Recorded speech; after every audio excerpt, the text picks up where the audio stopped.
Helen Abbott says, "It is only when we enter this realm that we truly appreciate how common it is."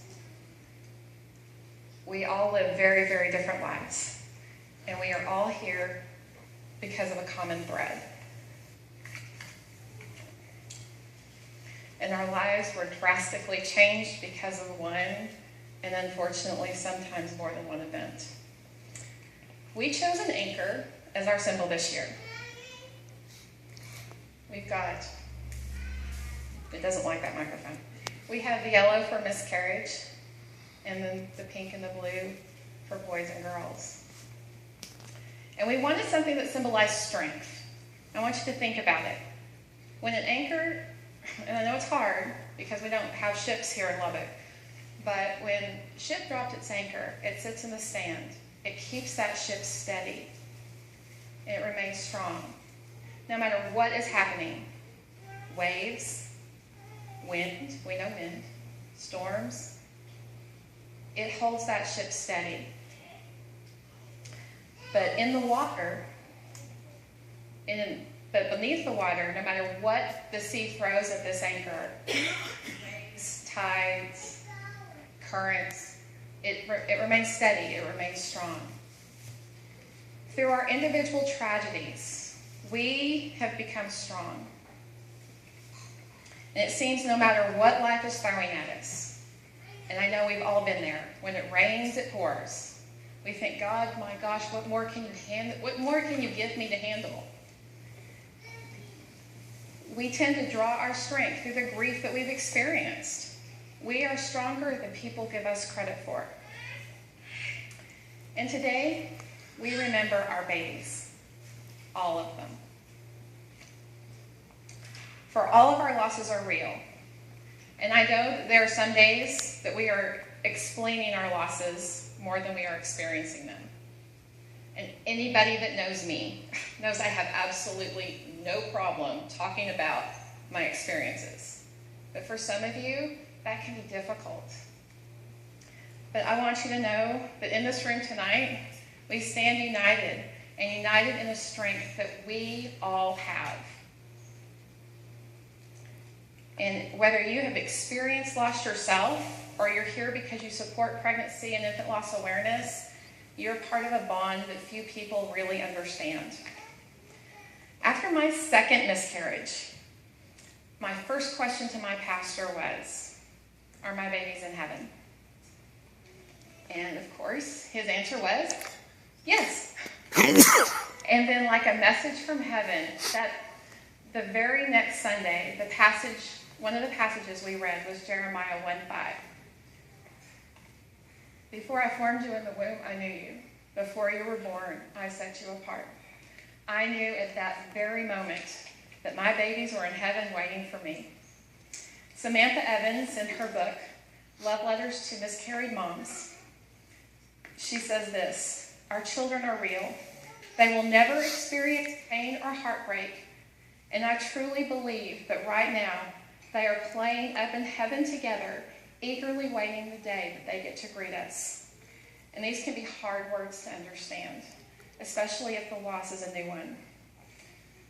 My book reading lately has been pretty much geared, as I prepare for this service and also for our support group, towards pregnancy and infant loss. Depressing, right? Actually, it's been incredibly inspiring. Reading other people's stories, reading what they've been through. I have learned that all of our losses are unique, and no matter how different they are, there is not one that's any better or any worse than the other. Now, while there are mostly women here, we need to look around and look at the men in the room who have experienced these losses with us, because there are daddies and granddaddies and uncles that also have holes in their hearts. And we also can't forget the siblings that have lost, those brothers and sisters that have lost a sibling. We now have a special reading from Hunter Greening, who who is going to be reading a poem called Precious Little One. You guys ready? Like Susie said, I'm Hunter Greeny, I'm Tiffany's daughter, and I lost Bailey. I'm reading a poem called Precious Little One. I'm just a precious little one who didn't make it there. I went straight to be with Jesus, but I'm waiting for you here. Many dwelling here where I live, waiting years to enter in, struggle through a world of sorrow, a world marred with pain and sin. Thank you for the life you've gave me. It was brief, but don't complain. I have all heaven's glory, suffer none of earth's great pain. Thank you for the name you've gave me. I'd love to bring you fame, but if I lingered in earth's shadows, I would have suffered just the same. So sweet family, don't you sorrow, wipe those tears and chase the gloom.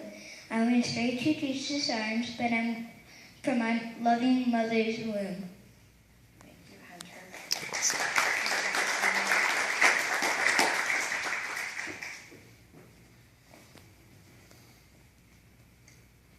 Thank you, Hunter. To some of you, the loss is new, and for some, it is one we have endured for many years. As my loss happened many years ago, I've learned to reconcile and understand my feelings. And for those of you that this is new, I want you to look around, because in this room you have support. When you think you're going crazy, you're not. We've all been there. I think those of us who have experienced it, we all understand, and we are here for you.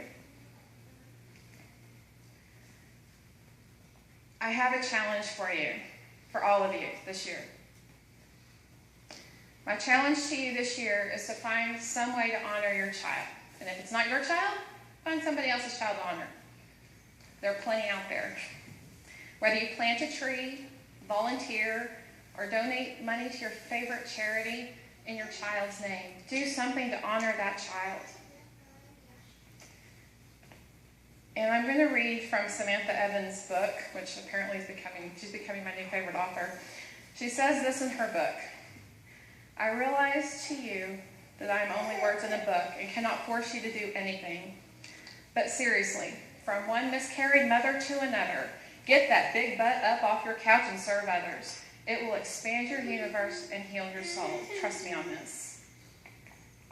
And I have to agree, wholeheartedly agree, because I really feel if you help others, it'll give you hope. And hope is all we can ask for while we grieve. As you leave today, we're not leaving as soon as I'm done. Sorry, I'm not going to let you do that. But I want you to remember, not only the babies represented here, but all babies. I mean, 1 in 4 pregnancies end in loss. That is a startling statistic. And I think that we need to remember, we need to keep all those families in our thoughts and prayers, because unfortunately, this group is going to grow in the next year. And it makes me sad. But I want you to remember, we are all anchors. We are all strong, and we can be strong for each other.